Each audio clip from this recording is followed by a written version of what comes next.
Good evening, everyone, and welcome to this studio radio show. I'm Malika and I shall be co-hosting tonight with my fabulous friends and co-hosts. Shall we go around the table and introduce you all to our friends listening to us? Hello, I'm Ellie. This is my second show, and I'm studying English Literature with the Open University. Good evening, all you students! My name is Aine, and I am studying environmental science with the OU. This is my second year. And I'm Michael. I'm sure you know me by now as the full-time student. It's my third show. Welcome to you all. Excellent. Well, welcome to you all. Thank you for listening to us. I know you're listening to us from home or wherever you are on Facebook Live. Tonight we'll be discussing a few themes, and we will be talking of a few subjects that you may find interesting. So stay with us throughout the show.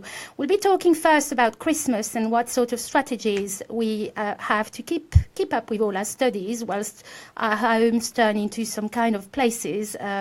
But actually, I don't even want to think about my own home at Christmas, to be perfectly honest. And then we will be talking about what happens to people when they are lonely. And I know there are a lot of people. That's quite a sad topic that we will be introducing to you. So stay tuned, because this is a very, very important topic with a must-listening to recording brought to you by Ellie.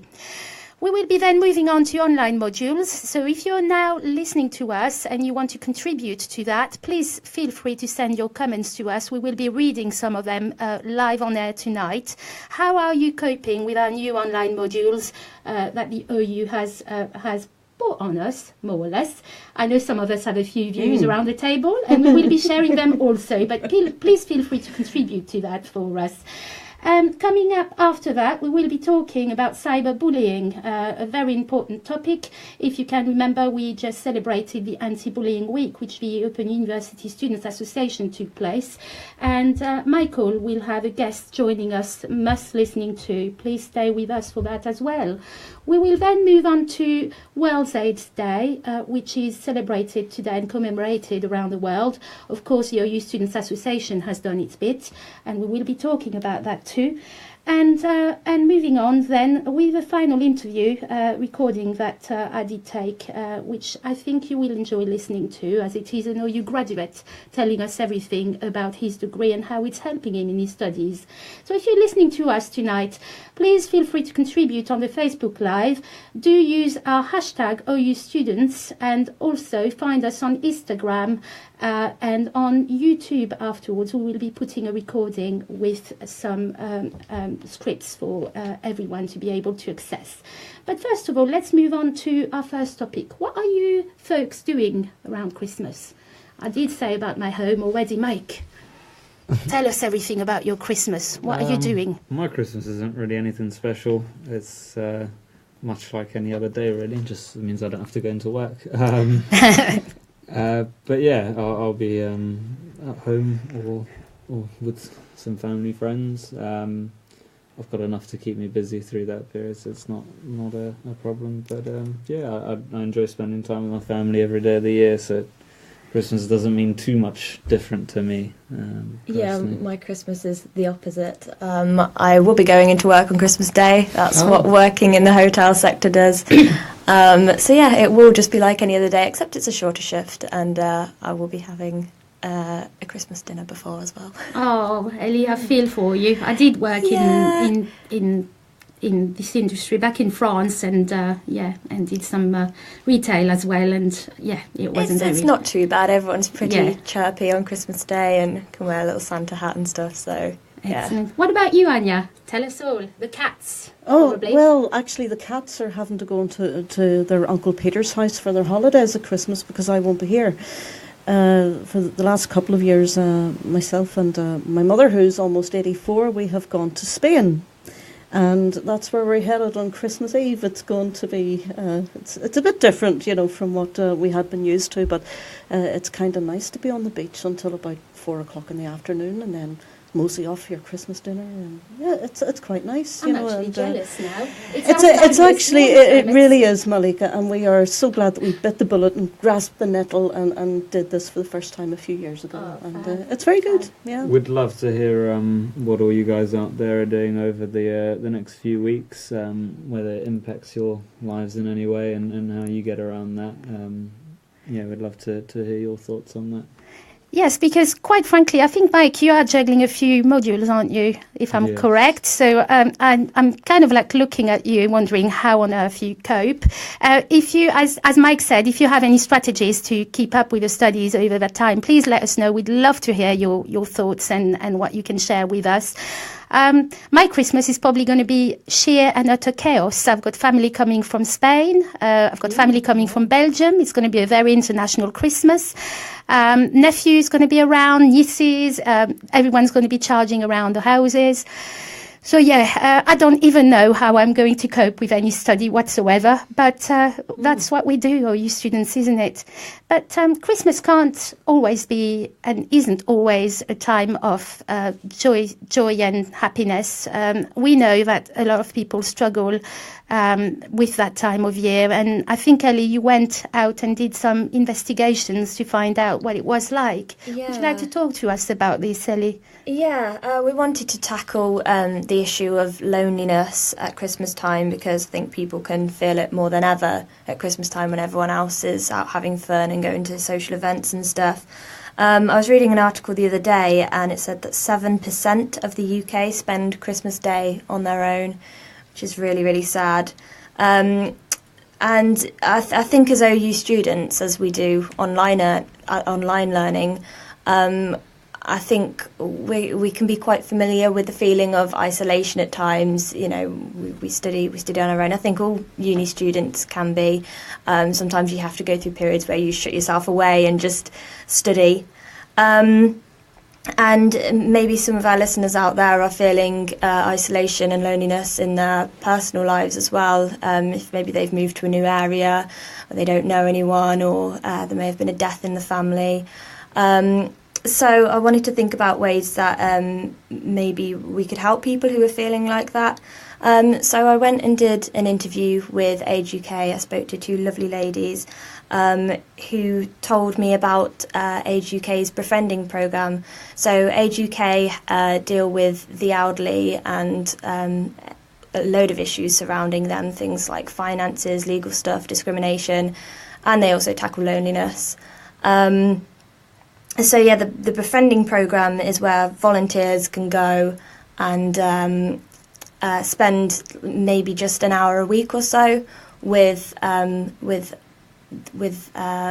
local person in their area who may be feeling a bit lonely. Oh, that's lovely. And they get paired with people who've got the same interests and hobbies and stuff like that. So they've got something to talk about. And I thought students who've maybe got a few hours to spare in a week, or just want to get out the house away from studying around Christmas time, this would be a really, really great thing to get involved with. I went and did an interview,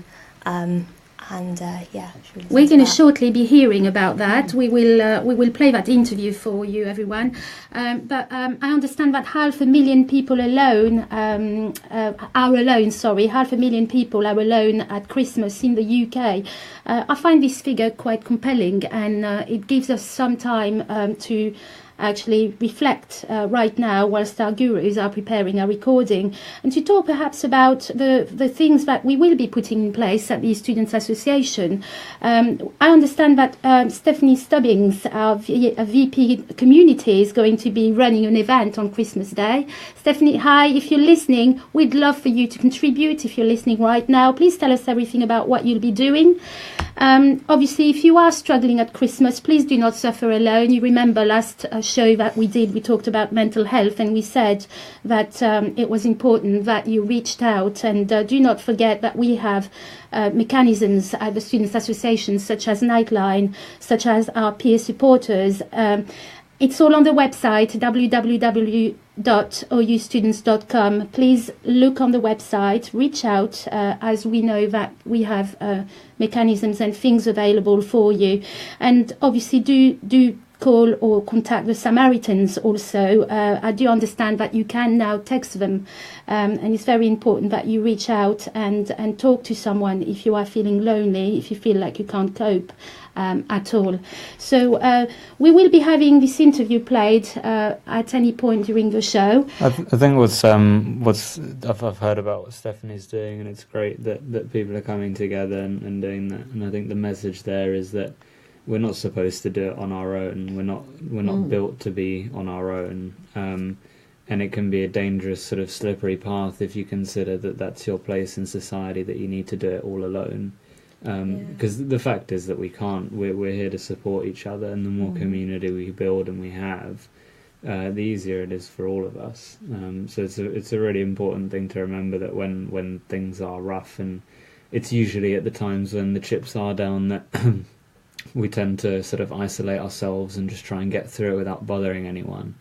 But those are actually the times when we most need to be going to people that can support us, that we trust, and yeah, that's where we need. That's absolutely right. That's absolutely right. And I feel that sometimes, we do think that we're not meant, as you say rightly, to talk to anyone about our problems, that we're going to bother them, but.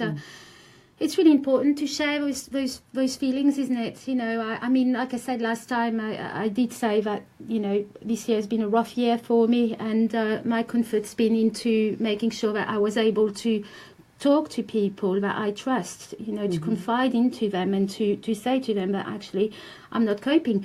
Regards tutors as well, they can do something. If you have a deadline that you can't meet, it's really important to actually contact them and ask them to give you an extension if you feel that you need one. I mean, I haven't yet asked for an extension this module, but obviously last one I probably asked for 3. I think it was 3 that I had to ask for. Did you reach out to your tutor in times that were difficult to you, folks? Do you mind sharing that to those students who are perhaps listening and feel that actually they daren't talk to their tutor or contact them? How have they been? Yeah, I mean, I'm on the Facebook group page for my module, and people are talking all the time about asking for extensions. People do it a lot. You're definitely not going to be the only one. And if you are struggling, it's so much better to reach out to your tutor, explain the situation, and they will be supportive. Anya, have you got any experiences? Yes, I have. My last module I had to ask for, I think, 2 extensions. I'm not quite sure of the reasons why. I can't remember now. But yes, certainly it's... I think that once you sort of get over the initial fear of approaching your tutor for some help in that respect, you realise that really you're not alone, and that many other students are in the same boat that will have asked for extensions as well. And it's not a reflection on your ability as a student or your ability to organise your time. It's just that we are part-time students, and life sometimes gets in the way.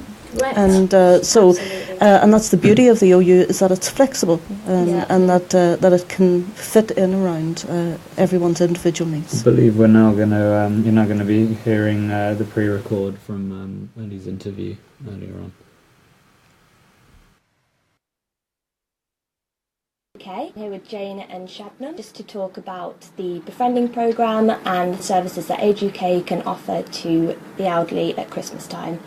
So Jane, approximately how many elderly people face loneliness at Christmas time? Throughout England and Wales, there's about 1.9 million older people in this country, and Wales don't see somebody from one week to the next. So the latest figures that we had was probably, out of those, there'll be maybe 500,000 people spending Christmas Day alone, and for them Christmas Day ends up being just like any other day, when they don't see somebody, not able to talk to anybody, where perhaps the television is the best company they're going to get. Oh, that's awful. So what kind of services can Age UK offer to improve that situation? Well, we're actually from Age UK Coventry, so we look after people within the Coventry area, and it will differ depending on where your listeners are throughout the country anyway. So if they wanted to find out in a bit more detail what happens local to them, they can go on the Age UK website and they'll be able to find out their locality. Here in this area we have a number of different services that we put on to try and help older people. So for instance, we have things like befriending, where somebody will go into someone's home and meet them once or twice a week to actually speak and talk to them and keep them company. We have things like friendship groups when they can go out in a more social environment. Some are maybe in a pub, some are in libraries, depending on what people actually like to do. We have our craft and computer centre, for instance, where you can come along and have a very sociable time, where you can learn different crafts, computing, art, knitting. We've got a woodworking room, so there's lots of different activities for people to get engaged in. So we've got quite a wide spread of different services that we can offer to try and alleviate the loneliness. Brilliant. And Shabnam, you're part of the befriending programme, so if you just want to explain a little bit about what you actually do. Yeah, so I'm a student. I'm a student social worker on my placement here, and I work within the friendship department. And what we do is we use different activities and social groups and even the befriending services to tackle isolation and loneliness within older people. So what I've been doing is I've been doing a social buddying. So what that is, it's like a 10-week intervention that I will work with the individual, and I will make set plans and goals for that individual that the individual creates itself, and we try to promote them and help them gain confidence for them to go and attend groups, because what I have found that a lot of older people tend to shy away from social groups because they feel like it's too much. So with social buddying, it's to encourage them to go out and meet new people. I've also done befriending, and what I do is I go on a weekly basis to go and visit this person, and we have a chat. This person tells me about their life experiences, what have they been up to. A lot of them have a lot of life experiences and changes in their life that it's quite good for me to understand as a student social worker, because I'm very interested in working with older people, and it's good to see how they cope with change and what affects them in their later life. So what can our OU students do to help Age UK, help people who are feeling isolated around Christmas time? Well, your students may have noticed that there are a couple of campaigns that are sort of running at the moment. Age UK itself is involved in ITV's 1 Million Minutes, and what we're trying to do there is to get people to actually pledge time to help people in isolation. And they can do that by becoming a volunteer, essentially, either on the befriending side, going to visit somebody in their own home, maybe leading one of our groups that take place across the city. And also having awareness. I think that's a crucial thing for students, that even if you're in your local area and you see an older person that needs help, or they need some information about something, being aware of the different social interactions that they have in your local area, I think that will bring a big change to older people, and having that interaction as well for them. Yeah, and I think obviously at the Open University we're very aware that it's online-based learning, so I guess some of our students could be feeling a little bit of isolation maybe this time of year as well, so I guess getting involved in these kind of programmes can really help to reduce their loneliness as well. I completely agree, and also for students I think they would gain immense experience working with older people, especially if they want to go into health sector or something like that. But also you're giving time to older people, but you're gaining so much. Like I'm gaining how to crochet and knit with my lady, and that's a skill. That's a really important skill that it's going to save me so much money with sewing and everything. So I think it's a really good idea. But you've also seen that it's had a real impact on the people that you've actually been engaged with, isn't it? And visited. Because I feel like they feel like they're giving back to me as well, because they're teaching me how to do it, and it triggers their memories of their childhood and stuff, which is really nice. Lovely. Yeah, so if some of our students were wanting to get involved, roughly would you say how much their time a week would they need to have to get involved with Age UK? I think it depends on where they want to get involved. I mean, with befriending, it's possibly at least an hour a week, isn't it, to be able to actually go out and do a befriending. And we realise some people can't actually do that, but you know, for other people it may be a case of, well, spread the message. You know, if you know other people, tell them about the situation with older people, so that more and more people are aware that it's out there. Make some sort of donation to be able to help other people, give support to older people, so that there is someone there for them when they need it. Brilliant. Thank you very much for talking to me, ladies. So a big shout out to Jane and Shabnam from Age UK there for spending some time with me and giving me that interview. And after speaking to those ladies, it's really inspired me to do some volunteering with Age UK myself. I really want to get involved with the marketing and the media and join the befriending programme as well. I think that's a really lovely thing to do, especially this time of year when people are feeling lonely and vulnerable. So if you want to get involved, just go onto the Age UK website, which is www.ageuk.org.uk. And also, if you know someone who is vulnerable and could get something from Age UK's services, then send them over to that way as well. And like Shabnam said, if you're thinking of having a career in the health and social sector, it's definitely something that's good to get involved with and be a part of. Absolutely. There's so many initiatives going on with regards to looking after our elderly, our vulnerable people, and it's extremely, extremely important that we all get involved at any level possible. So thank you very much for that, Ellie, for going out there and getting that interview for us. We've just had a message, or we've had a message from Al on the Facebook chat saying I've got a TMA due on the 20th of December, then on night shift for Christmas. So that sounds fun. We feel for you. We absolutely do. On the plus side, Al, then you've got all your days to do your TMA. So don't rub it in. Oh goodness gracious!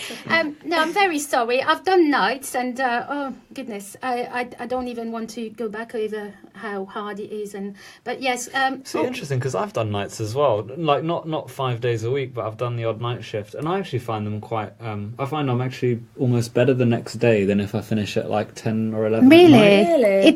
Yeah, I find like I have a few hours sleep either side, and I'm good. Like I'm. But, you know, some days I can go to bed at 9 and I wake up the next morning. I always say to the night team in the hotel, I don't know how you do it, because on your days off, your day must be completely flipped round and you must be still, you know, getting up at night and sleeping during the day. It messed up my body clock big time, and I was doing it as well as juggling being not a young mum. I was going to say young mum, you know, I'm showing my age there, but having young children and then working in a school as well. But Al, if you're still listening, we'd love to hear if you have a plan for it, or if you've done it before, what you did. Yes, because I reckon that your advice will be very handy and useful to all night shifters listening to us, or students that are doing night shifts. And please share that with us. We'd be delighted to hear from you. So, next topic, as we said, we would be discussing online modules. Now, this is a complete mystery to me, and I'm looking at Anya, hoping that she will enlighten me, because I absolutely know nothing about completely online content. My current module is books as well as online material, and I cannot go without my textbook. I just can't. I'm a reader. I need my textbook. And do let us know if you're listening, if you've had any experience with online modules, if you know anyone who has, or if you have an idea of the concept or opinion, do let us know, and we can get the conversation flowing with you. Anya, tell us everything. The hashtag for that was hashtag OU Students, of course, on Twitter and Facebook. And so, Malika, you haven't had any experience of online modules? Not at all. Okay. Neither have I. You haven't either, Michael and Ellie, no? Okay, so I'm the only one around the table who has. My current module is being delivered entirely online.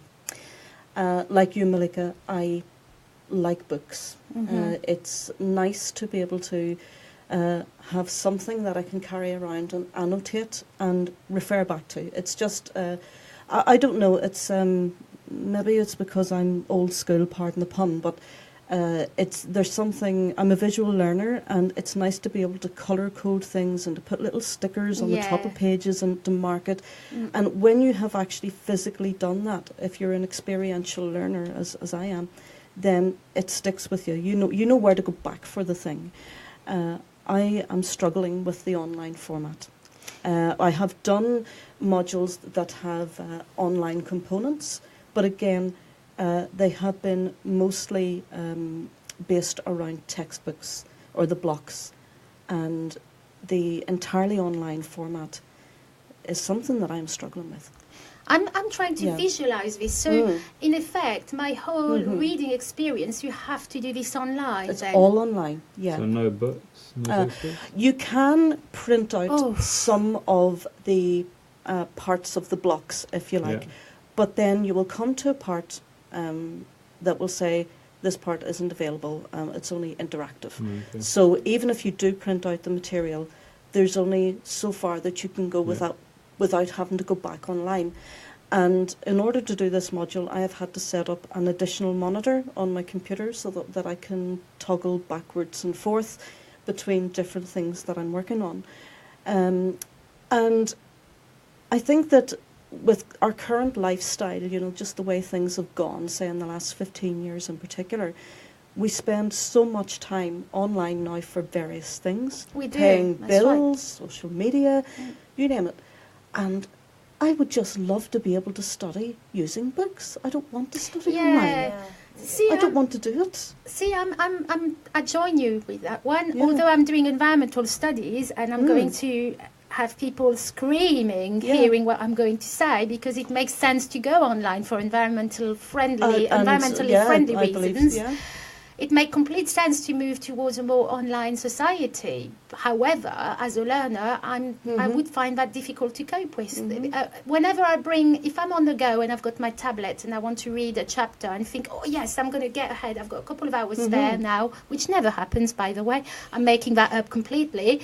But say if I wanted to bring up that chapter that I'm into at the moment, and it comes up as a PDF, and then I've got the whole waiting for it to load, and then if I move my fingers, or if I'm on the laptop, or whether I'm on the tablet, or if your battery goes flat, right flap. I do. I get in the right flap because I like to actually see the lines. I like to read. I like to appreciate the content, the academic content that's coming to me, and make sense of it. And I can't make sense of reading something on the screen. Yeah, I really struggle with it. I don't even possess a Kindle. I have the Kindle app on my computer. It has never been used. I have tried to read a book on a Kindle. I can't do it. I like the feel of paper.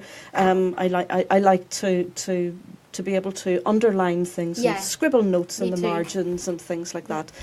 And to be perfectly honest, if this were my first OU module,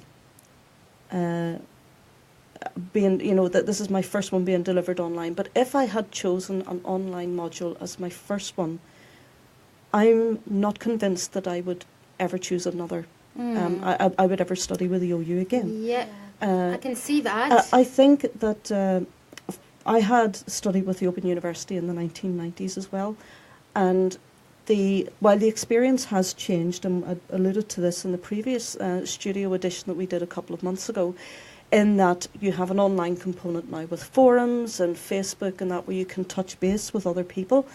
I don't feel that moving everything to an entirely digital format is conducive to... I don't feel that will suit everyone's individual learning style. Yes, Have you absolutely. found that you can still sort of approach your tutor in the same manner, or do you feel like it's slightly more... removed? I don't want to be too critical, but I'm feeling that the content of the module that I'm doing is very rushed. Right. As in the actual. Like, yes, there's a lot of material to cover, and it just seems that we need to constantly be keeping up with everyone else. It seems that there's a pressure there to keep up with everyone else, because there's a lot of online collaboration. So the beauty of the OU is that you can study at your own pace, but with this module I'm not finding that. Yeah, no, I'm finding that we're we're having to constantly try to keep up. It's not. I don't know. It's almost become a bit competitive. Yeah. No, I completely What do you agree. think, Ellie? Yeah, I mean, I grew up with technology. I was a teenager during the time of like the big social media boom and everything. But no, even I agree. I prefer books. I don't own a Kindle either. I don't really see the appeal of them. And I was thinking earlier about why I joined the OU, and that was because I did try going to a brick university for a time, but I'm like you and I'm a visual learner, and I felt like lectures are quite actually, it's probably just me, but are quite an ineffective way for me to actually absorb information, because, the average concentration span of a person is about 20 minutes, so as soon as you've switched off from that, you try and tune in again, and you've completely lost where everything's going. I joined the OU because I like working at things at my own pace. I like seeing things written down on a book. I like underlining, annotating and stuff like that. Yeah, so. And that was one of the reasons why, when I decided to study again, that I chose the OU, because there are other environmental degrees out there that are being taught online, but I didn't want to be studying a degree that I was having to do completely online. That is what set the Open University apart from the rest for me, was the fact that I'd had experience previously of OU study, and all of those materials that would come through the post, and everything was so structured and so supported. Yes. And it all made perfect sense. And now, if there's a move towards online delivery with the Open University, has it lost its unique selling point then? Is it sort of becoming, is it running with the, it's sort of losing that thing that has really set it apart from everyone else? That's certainly something that any of the student reps listening to us, which I'm sure there will be many, because they do enjoy listening to our radio show. Hello, everyone. We could or will take forward any of your comments. I'm wondering if we had anyone contributing to us as well, Mike. Yeah, so Al's been back. One in response to the earlier questions, he says he does a mix of days and nights working for the ambulance service. Oh, wow. Amazing job. And says, my body clock doesn't know where it is. We feel for you. We totally do. Bless you. Thank you for your service, Al. And he also says his current module he's studying is completely online. And the previous module he was doing was hard copy. And it does make a difference in the sense that he has to motivate himself to turn on the PC or laptop, then log onto the websites, then find a good solution on how to highlight and use post-it notes, and also there's the temptation to swap pages to social media or notifications pop up. So that is very true. Procrastinating. I do that Facebook, anyway, even Twitter, though emails. Procrastinating. But I wanted to say is from what Ellie was saying, it's interesting the transition from sort of a brick uni where you've got lectures and you're literally being like loaded with information, and it's full on in those lectures. It's not just an easy thing, and the OU has stepped away from that and gone, there's a framework that you need to study in, but here's your own way of doing it. And it seems like they've almost taken it like either one step too far, one step back with the online only. In that it's no longer giving students who obviously have commitments due to being an OU student, not giving them the space to do things. In fairness, now that I have experience of studying entirely online, I am quite certain that my subsequent module choices will be sort of dictated or decided on the basis of whether it's taught via hard copy and materials through the post or online, because I don't want to do another online module. Yeah. Wow. Well, I think it was probably an interesting thing to trial. But, I mean, obviously this is just our opinion. What do our listeners think? Do you guys prefer books, or are you really liking the online stuff if you've had experience of that? Let us know. There is also the pressure, obviously, as we know, the current times we're living in. So there is also that question of, are you trying to save costs there? And and yeah, I can see all the arguments around this, but as you rightly pointed, I'm very concerned about those students with specific needs not being met. Yes. And in that sense, I'm wondering what is the alternative for them. Yeah. I'm sure the student support team will obviously offer something should they contact them, but to kind of like have an online based module, I'm not too sure about that. I mean, I just managed, for example, yesterday, I just managed to post on the forum that I was supposed, the week you're in sort of thing. I'm a week behind this week because it's been absolutely manic. Those of you who know me know exactly how I work. It's very, very, very manic in my life. But I managed to join that forum, discussion on nuclear energy, and the forum was closing today. I mean, I met that deadline yesterday. I mean, it wasn't a requirement for me to contribute. However, I felt the pressure, and I thought, hang on a minute, I need to go on that forum and I need to post. I need to bring my contribution to the table, to that debate. I'm not quite sure how I would feel if that was always the case, quite frankly, because I find that I just have to fit in studying around my crazy life, working full-time, having 2 children, volunteering for various things, and yes, sometimes I go to bed at 8:30, completely exhausted, and I have no energy whatsoever to do any studying then. So just to let any new listeners know, so far in the show we've covered the big topic of Christmas and how we're dealing with that, be it studying wise or just generally in life. And there's a great interview done by Ellie, one of our co-hosts, with Age UK, a couple of interviews there that were played at the beginning. So if you've just joined us now, do go back and listen once we've published it, published the whole show, and have a playback of that. And we've now started discussing online-only modules and how that affects OU students as well. Coming up to go, we've still got a conversation and interview around cyber abuse. We've got a segment on World AIDS Day, and another interview on with some graduates of the OU Uni. So lots to look forward to there. Can I just give a big shout out to our co-host Graham, who isn't with us today? Yes, we wanted to say hi to Graham, but yes, we will. We miss you, Graham. Absolutely, he can't make it tonight, and we are all very sorry and gutted that he's not around the table with us. But he's got other engagements tonight. He's a busy man. He is very much so. So we will be bringing some of Graham's stuff into this show, obviously, as we are going to commemorate World AIDS Day.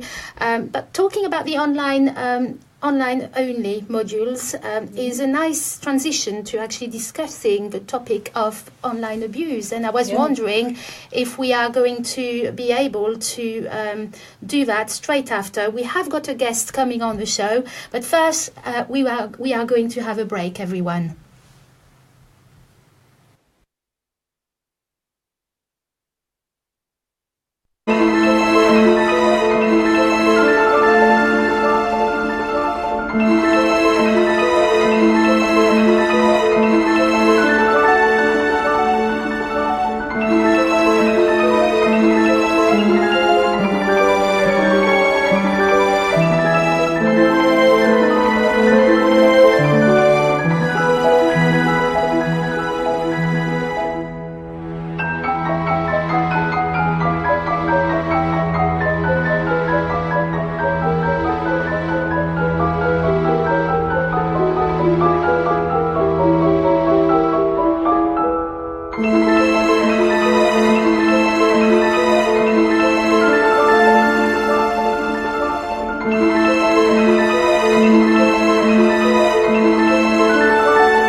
welcome back. So just quickly to follow on from before the break, we've had a few comments on the Facebook feed, and the Vice President of Equal Opportunities, Sherry, is listening very carefully to the excellent points made about online-only studying.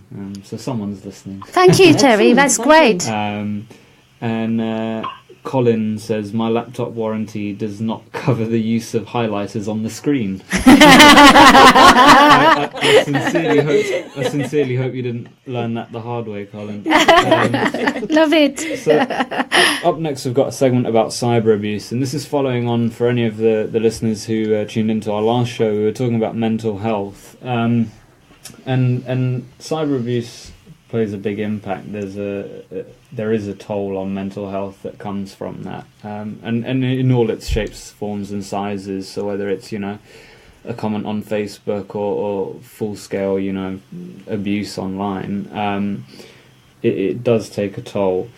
Today we've got a guest in the studio, or calling into the studio. And that's Dragana Brown, and she is a member of the not-for-profit organisation All Rise Say No to Cyber Abuse. So hello Dragana, thank you for joining us. Hi there, thank you for having me. Great. So I guess the first question is, what is, for our listeners, just briefly, what is All Rise Say No to Cyber Abuse, and what's its sort of path, or what does it do? Yeah, basically All Rise Say No to Cyber Abuse is a not-for-profit organisation that has got sort of international membership, if you like. There's about, I think, almost 20 people or so. And all the members are volunteers. The organisation is not sponsored by anybody. We contribute and fund ourselves and all our research and everything.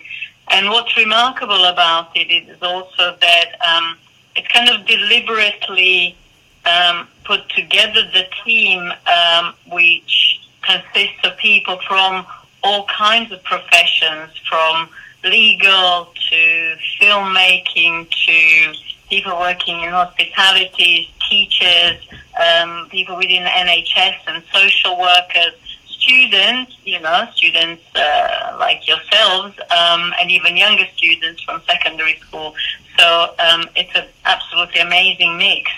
And the idea is really that all of these, each individual brings something to the table, if you like. The organization was started by a lady called Simone Denhayen, who is somebody, if I could just describe her in a nutshell, is I've never met anybody who loves people as much as she does. And this is no offense to anybody who claims that they love people. She's absolutely amazing. And it was out of that love really for people and observing what's happening in the online world that she got an impulse to start this, and we just all jumped on that same train. That's very cool. And just to ask, there's a lot of organisations and charities and stuff that do work in this field.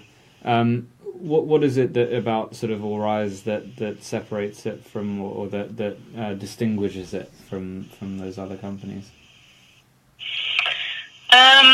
It's the thing that All Rise really focuses on very strongly is, one, we're all are under the impression, I have spoken to so many people, and so are the other members, and everybody's under the impression, I do extensive research daily, if you look at it, everybody's under the impression that this is kids' game. That cyberbullying, or as we like to really put it correctly, cyber abuse, is kids' game, but it isn't. It's actually much more rife amongst adults than it is amongst children. It's only that, of course, because of the laws and that we protect our children, quite rightly so, because most of the time they're not really able to do that for themselves, that there's more attention and more focus put there. But what All Rise is saying, yes, that's all great, and yes, let's continue, and yes, let's do it, but let's not forget that actually the adults are the ones that are running riots in terms of abuse, and they're the ones who are the role models to the children. So what can we expect from our kids if we as adults are being very abusive online? Well, yeah, because that's what I was going to say. It's, it's interesting because it's adults who first moved into the social media world, and it was adults who first sort of experimented with that. Is when Twitter came onto the scene and all of that sort of stuff, it was adults who jumped onto it. So from your research and from your involvement with the whole scene, I guess. What's the situation out there? Sort of what does the internet look like at the moment? Oh, I don't know. Shall I? It's quite late at night. Maybe we don't want to get people to feel really down.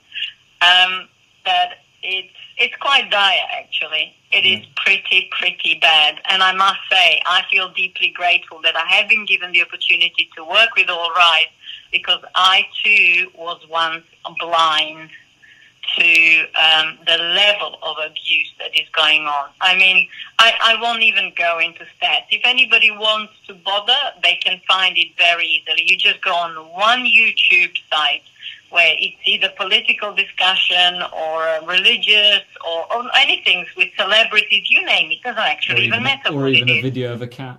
Or even a video of a cat that will turn into a totally different conversation. There will be no mention of a cat, but that there will be F words and kill yourself and whatnot. I mean, vile things I physically could not repeat. Yeah. So it's pretty bad. And this is not being pessimistic, because I am no such person, but this is just being very realistic. Yeah. So we do need to pay attention. Another thing that All Rise really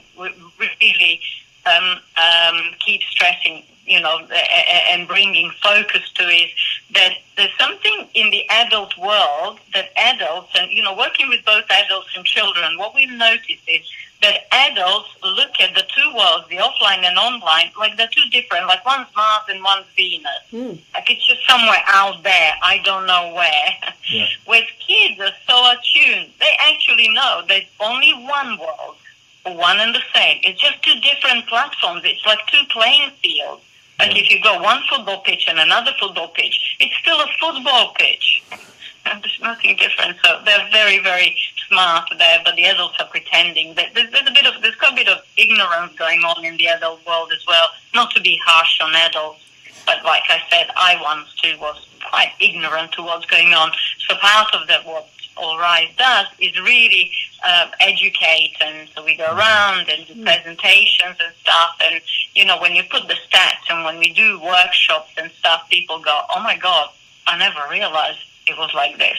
And I hear what you're saying about that some people struggle to differentiate between they actually struggle to reconcile what happens online, that they can be held legally accountable for the things that they say. It's almost as though, it's the internet that doesn't matter, but it really does matter. You're still subject to the same responsibilities as a citizen as what you are in the offline world. Yeah. Very, very beautifully said. Yeah. 100% agree with you. Mm-hmm. Yeah. I think we've had recent examples of this as well, with a lot of celebrities getting held up for what they've said on their social media accounts, back in 2012 or whatever. I know Jack Maynard was just taken off I'm a Celebrity for what he'd been tweeting out. All right, I'm not watching it, so but it is true that there is this notion of responsibility, personal responsibility for each and every person's actions, our own actions. I always say I can't be responsible for your actions. I am responsible of my own. And absolutely. And perhaps it's very interesting to hear what you have to say and share with us, Dragana. I mean, in terms of celebrities and politicians and things like that, is it not? Do you think that the time has come now to actually take society in a different direction? Perhaps we are looking for perhaps we have run out of role models that could actually show people how to behave properly, because I wouldn't dream of posting some nasty comment to Mike, who is sitting at my right at the moment. I wouldn't think and dream of posting a nasty comment to him. Yet, why? I wouldn't think of saying that to his face. So why do people think it's acceptable to do that online behind a screen, behind some anonymous screen name? They're not even held accountable for their actions because do they not want to, or is it all a game for them? What do you think? But you know what's very interesting? If you look at life in general, great point, where we seem to be always kind of on the back foot. We create roads, let's say, and then we put the traffic lights after quite a few accidents happen. Yeah. Or it's all like in some sort of, you know what I mean? So we just we unleash this mega platform, like a huge, gigantic, and just let it, like giving kids your wallet, and leaving them the house to 3-year-olds, 4-year-olds, 6-year-olds, whatever, and saying, okay, off you go, just do whatever you like. Nobody would do that in their right mind, would we? No. But then we did that with the internet. We just created a field and we said, off you go and play and do whatever. And now we're thinking, well, hang on a second.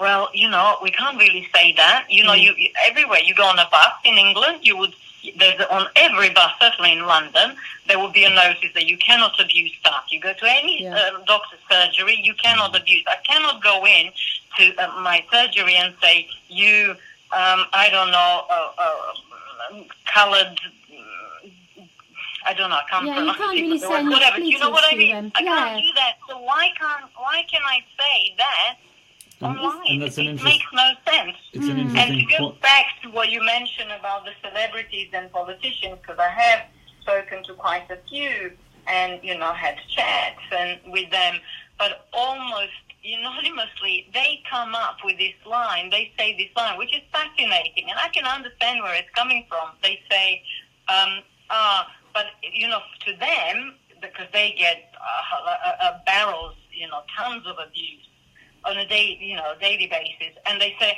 but it comes with the territory. Oh, well, it shouldn't, really. I go back and I go, no, it doesn't. No, it shouldn't.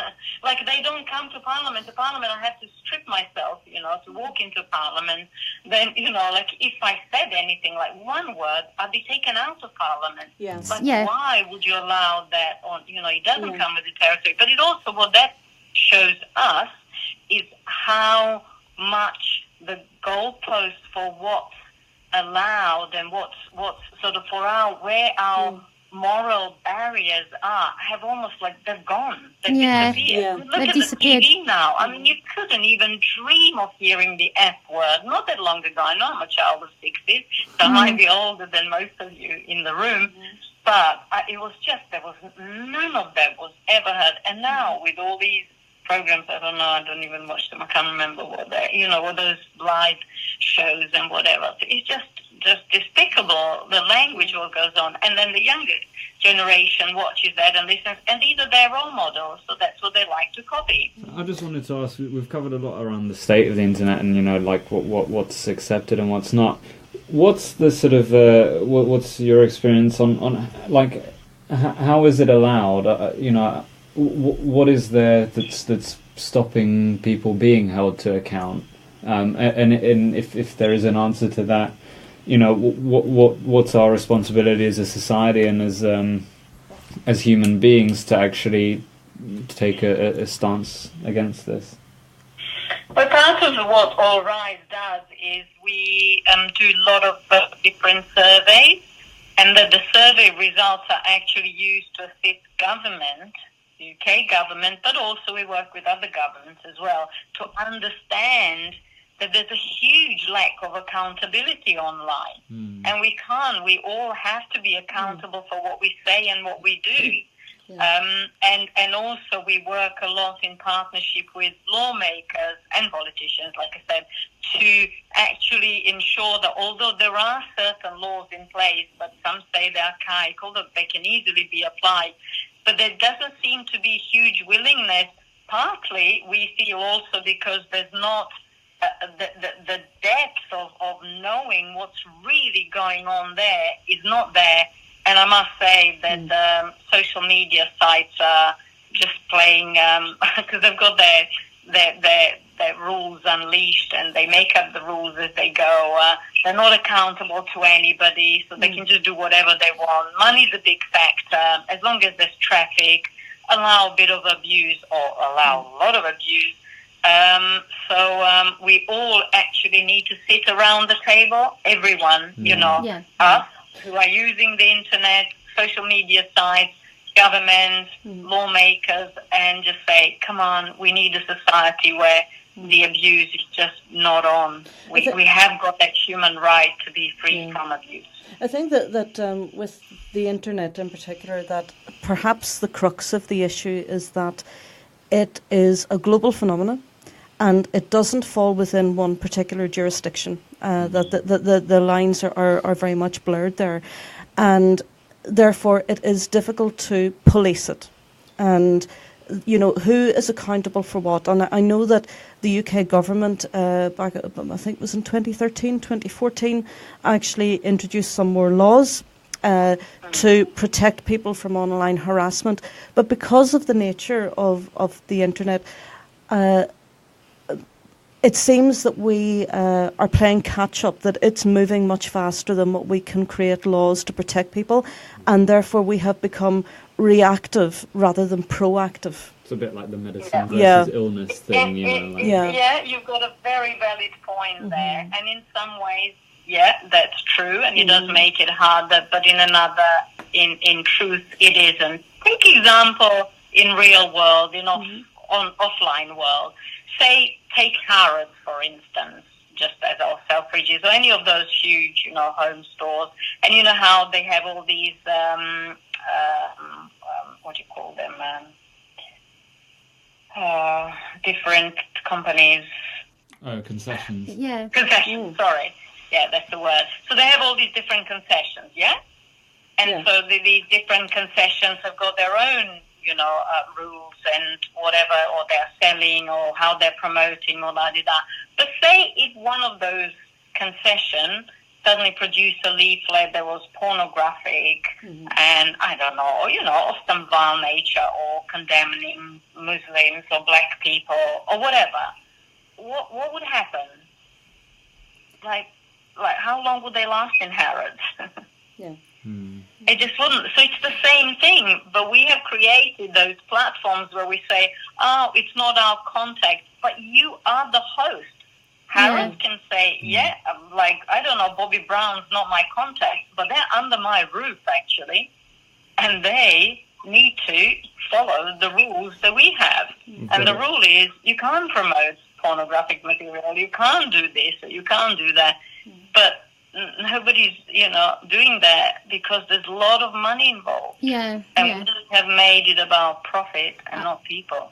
I was just going to mention that. About life, not just there, but We've had a comment from Al on the Facebook feed saying they, who I presume they means abusers, seem to think that the internet is not the real world. Yeah. And I feel like it's an interesting point, because you almost want to talk to these people who do abuse people online and get them in a room and just see if they're actually aware of what they're doing, aware of the consequences, and it's an interesting... Perhaps then... True, very true, but you know what? I've raised 4 children, and yes, children might think that the world's not real, or that the world spins around them, or whatever, but you introduce consequences and tell them, okay, if you do that, if you don't tidy up your toys, you won't be able to watch your favorite whatever for a week. You see them running around and tidying up like there's no tomorrow.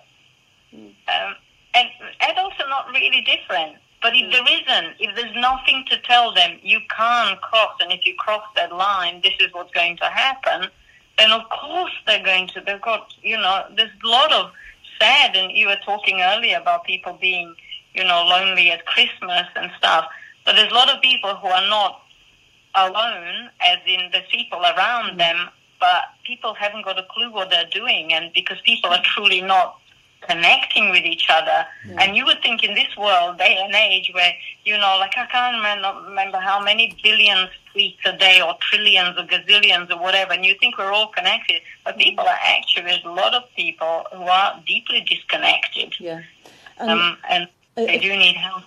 If we look at how life has changed so much on a global scale, particularly since post-war, since the middle of the 20th century, and that loss of what was known as social capital, that has been replaced with other things, and we have lost, by and large, a lot of that community spirit where people did rely on each other, and maybe there's an opportunity now, or maybe something that we need to look at as citizens and as a society is a concept of education for citizenship in the 21st century to reflect the needs of modern living and where we're at.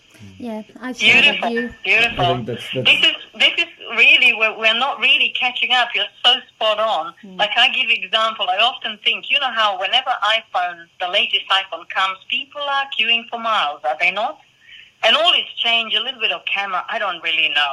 To me it's all a bit foreign, although I do have an iPhone, yeah? But everybody's running. But when it comes to those things like, how we are socially, what's going on, we're not that, nobody's running to, like as you said, to sit around and say, okay, well, maybe it's time for us to actually look at, in the olden days we had a post office where I used to get my mum's pension without any ID, because the guy in the post office had known me for 25 years. Yeah, that's right. He's going to ask me for a ID one day. And so the more we knew each other, the more connected we were, the more we knew, what our children were up to.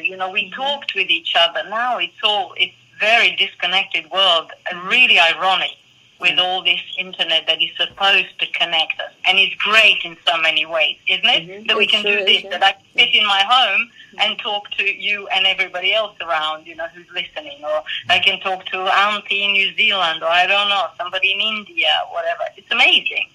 It's really amazing. And on that note, we might just need to wrap up the discussion because of time. A great discussion it is. And the final statistic I think I'll leave the conversation on is 72% people have witnessed or aware of cyber abuse happening, and 1 in 3 have witnessed it at least 6 times. This is not something that affects the minority of people. No, I'd call it endemic, I would. Yeah, I'd call it an endemic absolutely, problem that needs to be tackled and needs to be addressed urgently by those people who need to do so. And just to say, for anyone who wants any more statistics or wants to see what All Rise is about, you can find them at www.allrisesaynotociberabuse.com. And there's lots of information on there and some great media campaigns as well, some great films. And can I just mention the film competition for anybody under 21? Yeah. There's a great film competition taking part. The deadline 31st of January. Go on the website, have a look. And there are some amazing prizes. It's really brilliant. You can see also the winners from the last 2 years. This is our 3rd one running. So go for it. Thank you. Cool. That's amazing. Thank you. And also there's been a link published in the Facebook feed below, which is www.oustudents.com/anti-bullying-week, where there's a pledge for students to sign around the topic of online behaviour. There's a link to the All Rise videos, there's the dignity and respect policy, and just some more information about bullying. So we'll let you go from here, Dragna. Thank you very much for spending the time with us. Thank you, guys. Thank you, Dragana. Thank you ever so much for. You are all amazing. Thank you. Don't wait for the diploma to tell you that. We appreciate that. Thank you ever so much. Thank you for coming on tonight. Thank you. Bye-bye. Well, this was absolutely amazing in terms of everything I feel I've learned, and I'm sure you're sharing that view. And we really appreciate guests coming on to feed into us and tell us what they're doing on the topics we're covering. So. Obviously, the next topic we are going to cover will be World AIDS Day, and obviously that is a topic that is very dear to my heart for various reasons, including personal reasons. I do not feel at ease sharing them live on air with you, but I do care an awful lot about this personally, and I'm sure a lot of us around the table and those of you listening in at home will share that view that we ought to commemorate. I would like to thank Graham Rimmer, our Plexus guru, who actually asked us to do this tonight. He needn't do that because we obviously all care about it, but we are doing it, and thanks to him for bringing this up, even though he can't be there tonight. Some statistics for you. Graham, within the Plexus organisation, has kindly shared an article that was published by Becky Eaton Garrett. If you're listening, Becky, thank you very much for that, because I found it quite compelling reading your research and your findings. First of all, to say that obviously there's still no cure for AIDS, unfortunately, even though this was first identified in 1984, so it's been going over 30 years. According to the figures I'm reading, thank you, Becky, for your research, 34 million people died. Over 100,000 people live with HIV in the UK alone, and 36.7 million globally. So it is something that will affect us, if not already, one way or another. 6,000 British people are diagnosed on a yearly basis, according to the figures I'm reading. And we are obviously aware of all the cases that were made famous. I'm thinking particularly of Freddie Mercury, who obviously passed away. May he rest in peace. And George Michael's partner, Anselm Felipe, both now have gone. But he was affected by it, and George Michael struggled to deal with his passing and wrote Jesus to Your Child, a beautiful song, which I absolutely adore, in his memory. And the album Older was dedicated to him. So really, we know this is endemic. We know that there's still no solution, and we want to commemorate all those who have passed and those living with HIV nowadays. We are going to be having a moment of reflection, but first of all, I'd like to hear from your views, listeners at home, if you'd like to say something to commemorate at this moment in time before we actually go on to a moment of reflection. Anya, have you got anything you'd like to share with us regards HIV and AIDS? Have you known people? I have, yes. Yeah. Yes, I have indeed. And a very good friend of mine lives with HIV, and still there is a stigma around HIV and AIDS. That we are moving in the right direction on that, but not quickly enough. But it's good to talk. It's good to get these things out into public discourse, and particularly, I feel that perhaps soap operas, are in a unique position to challenge stereotypes and stigma around issues like this and mental health and all of those things. And but the stigma is still very real, and the perception that only a certain cohort of society can live with or will contract HIV and AIDS. That's frightening that myth still exists. It's still there. It really. Yes, we're still and fighting that myth and oh that my stigma. goodness, I know, absolutely. I remember the first campaigns when I was young, and so do I. Yeah. Back in France, and we were demonstrating, we were wearing the red ribbon, and we were saying, obviously, this is, this is wrong to tackle people and be prejudiced, because there is that prejudice, particularly among from people towards the LGBT community. Yes. And as we say, it is totally unacceptable. It is not right. It is unacceptable. And And our job tonight here around the table is to continue that fight and continue to challenge prejudice and tackle discriminations in all forms. And obviously this is what Graham and his friends are doing for the OU Students Association with the Plexus platform. And if you are obviously interested in looking at what they're doing, their website is fantastic. It's got loads of information. I know I struggle to read a lot of stuff as much as I would love to, but I really encourage you to have a look at it, including the article that Becky wrote, which kind of like made me think about all of this. Yes. And Ellie, have you been? I know you're slightly. I was going to say you're slightly younger than me, a lot younger than me, but obviously this is not something that you have known at the beginning in 1984. Sorry, I'm showing my age, everyone. But obviously growing up, how have you found things growing up among your peers? Has it been difficult to discuss AIDS and HIV, or is it again one of these conversations that needs to be had? Yeah, definitely. I think there is still a stigma around it, definitely, with the whole STI thing in general. I think it's something that needs to be spoken about a lot more. I remember actually when I was younger watching Home and Away, and there was a storyline on there of a heterosexual couple who contracted AIDS.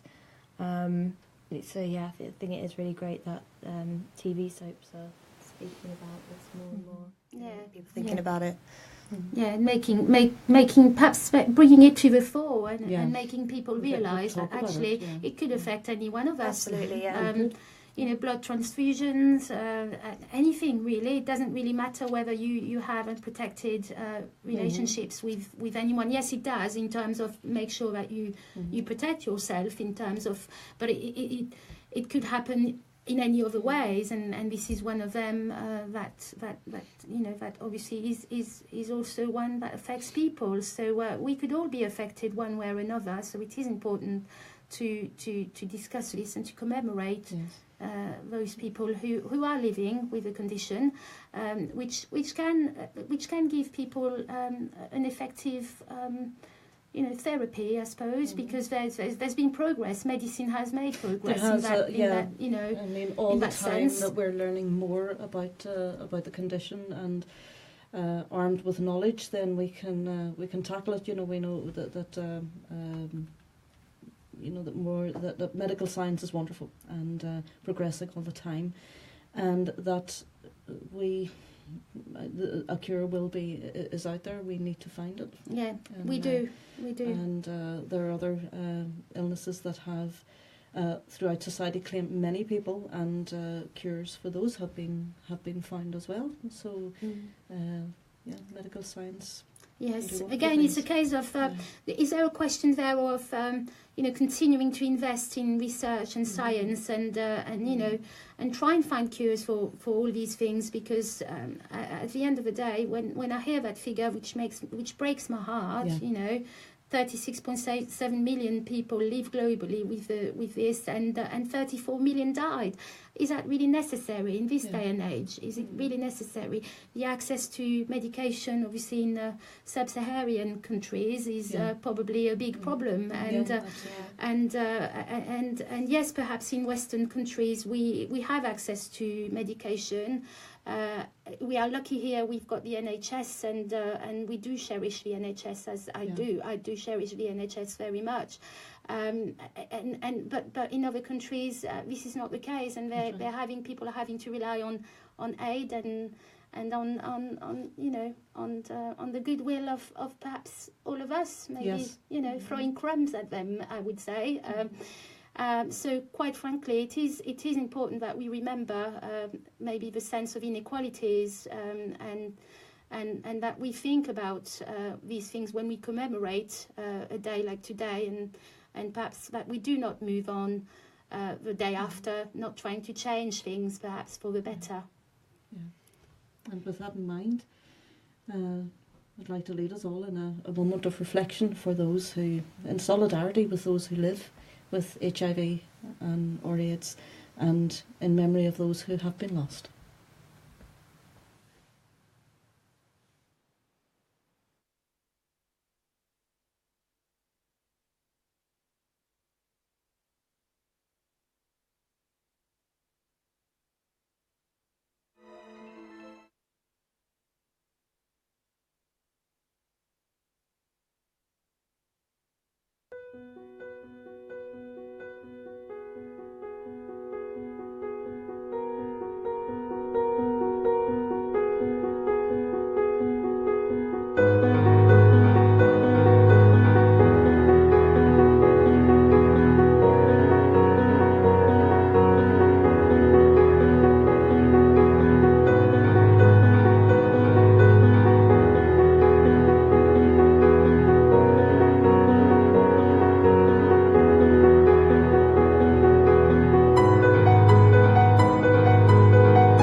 Can you play Can't Help Falling in Love?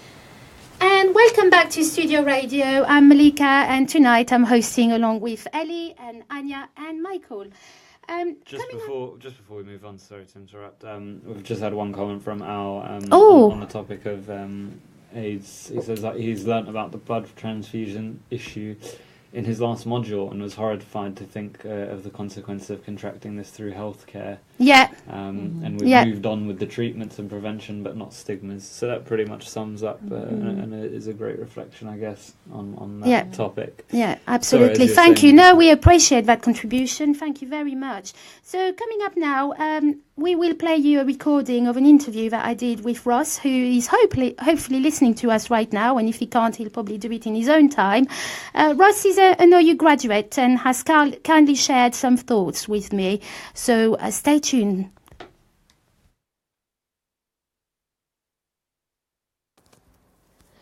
Hello, this is Malika Steed, your OU Students Radio host, talking right now from Norwich to Ross. It's the 13th of November, and I just got Ross with me, who is very pleased to talk to me about his experience as a graduate. So, Ross, can you tell us who you are, first of all, please? I studied with the OU probably in 2008. So I left college with really poor grades, and I sort of worked in a few different industries before deciding to sort of embark on my journey with the OU. And I did it because, two reasons. I thought it would be really good in terms of my career, but also in terms of sort of my own personal development. I thought it would be a good thing to have under my belt. Fabulous. So. Oh, thank you for that. So when did you graduate? 2015. Right. I graduated. So I studied for 7 years part-time. Fantastic. Yeah. 7 years. That's more or less what we would expect, really, isn't it? But we know we can do our degrees in however long it takes us, really, don't we, with the OU? So can you tell us what your degree was in? Well, I actually went on to the open degree, so you could pick and choose modules, and based on the sort of percentage of the BSc part or the arts part, you either get a BSc or an arts degree. So I picked mainly maths and physics modules. Is that because you like these subjects? Yeah. I mean, when I first sort of started my degree, I kind of had it in mind to go into teaching. And I really liked the maths and the physics. I had a really keen interest in physics, so I sort of went down that route. Went for it. Yeah. Brilliant. Can you tell our listeners where you did your degree? Did you study it here in Norfolk? Yeah, I studied in Norfolk, and I did tutorials in Norfolk and in Cambridge, and I did a project course which involved people in Scotland and Cornwall, and we got to use an observatory that was in Mallorca, so we were actually accessing it from our houses across the country. Right. So it was really interesting. And a bit of an international experience to your learning there, wasn't it? Yeah, wow, so that's amazing. To use Skype as well to be in contact with each other, and so there's all these different things we had to keep tabs on, and it was really cool. Really cool. Wow, sounds intense, doesn't it? Yeah. Did you struggle family life with this? Juggle family life, or struggle with that? I'm one of these people. I'm quite laid back, so I didn't find it too hard. But then my wife would probably say otherwise. Yeah, we kind of know our other halves are really struggling with us sometimes. So I've got a couple of more questions for you there for our listeners. How can you tell us how your degree helped you in terms of either your skills or personally? Well, I mean, I always think back to when I was in sixth form, and I struggled with maths then, and I kind of gave up. So one of the things my degree gave me was sort of a perseverance and determination to sort of challenge myself and push myself to actually try things that were difficult. And in terms of sort of my job now, teaching, I kind of use that to relate to the pupils I know that often they come from areas where they find it hard to do a certain task or find learning difficult, and I can relate that back to them. Fantastic. You're really inspiring them to learn and to not take any obstacles Yeah. as something that will hinder their learning, really. Yeah, You're yeah, the ideal hopefully, yeah. person to do that, really. Yeah. That's really good Yeah. to hear that. And yes, can you tell us how, obviously you're saying you're talking about you teaching now, can you tell us how you are using your degree now and how? Obviously being a teacher, I guess. Yeah, I mean, it's like time management's really, really crucial. And I think my days in sixth form, my time management skills were really poor. So, I didn't have any study timetables or didn't create, mini deadlines for things along the way. Whereas now, I'm quite organised in terms of, being there for a deadline or being even early for a deadline and just keeping on top of things. So. Time management, I think, is one of those crucial skills that's really that you good. sort of develop. Yes, you do as you go along. Yeah, that's fantastic. Would you have any comments that you wish to add, or something you would like to say to the person who's starting on their OU journey now? I know you talked to me about the UEA being being not so aware of the Open University. Yeah, how did that pan out? When I applied for teacher training initially, the UEA were kind of confused with what the OU degree was. They didn't realise that it's equivalent to a normal degree from any other university. So there was lots of questions from that. So I kind of see myself as an ambassador for OU students, getting that knowledge out there that actually it is just the same as any other degree. Absolutely. And actually, I would argue it's better because, you have to be so self-motivated to Correct. do it. And often you're juggling work and family life and you're studying at the same time. So, yeah, I mean, I rate it probably better than a normal degree. That's brilliant. And, there's not so much partying as well. So No, exactly. I know. Yeah, because we're focused, aren't we? And Yeah. we have to just literally, as you say, juggle family life and every other challenges that life throws at us, basically, isn't it? So, thank you so much for being an ambassador. And thank you so much for talking to our listeners. This is Malika Steed signing out for OU Studio. Thank you ever so much, Ross.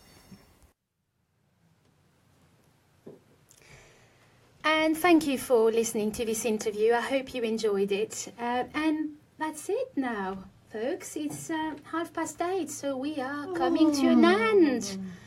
This is the saddest moment in our lives, isn't it? When the broadcast live is coming to an end. This show has gone very, very quickly, hasn't it? But we're back on air in January. At the end of January, yeah. yes. We haven't got the date yet, but keep posted.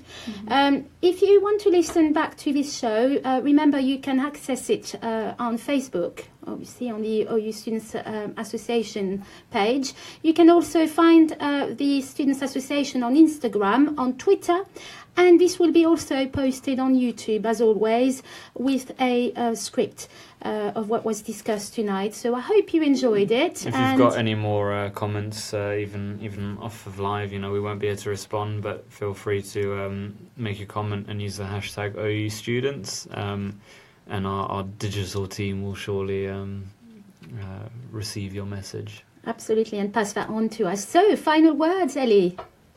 Well, I hope everybody has a good Christmas. Or if you don't celebrate Christmas, then I hope you have happy holidays and a great New Year.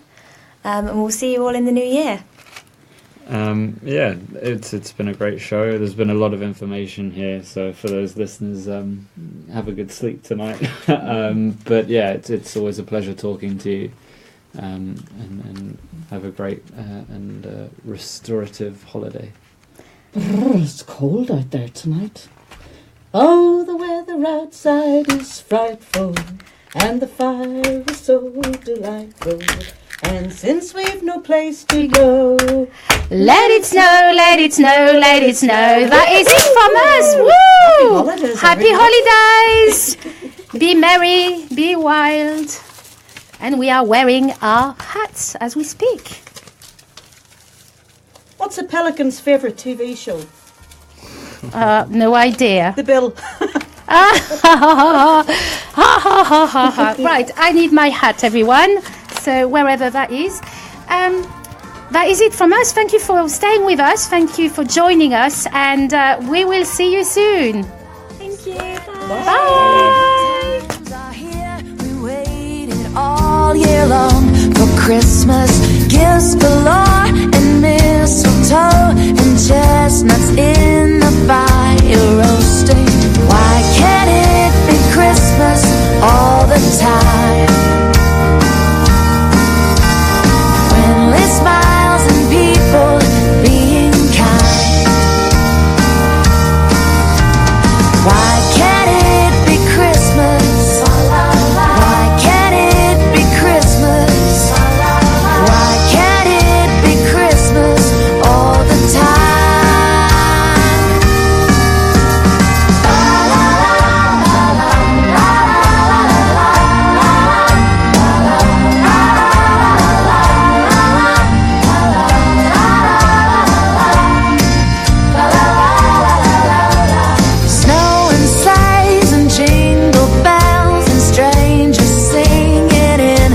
Doorway.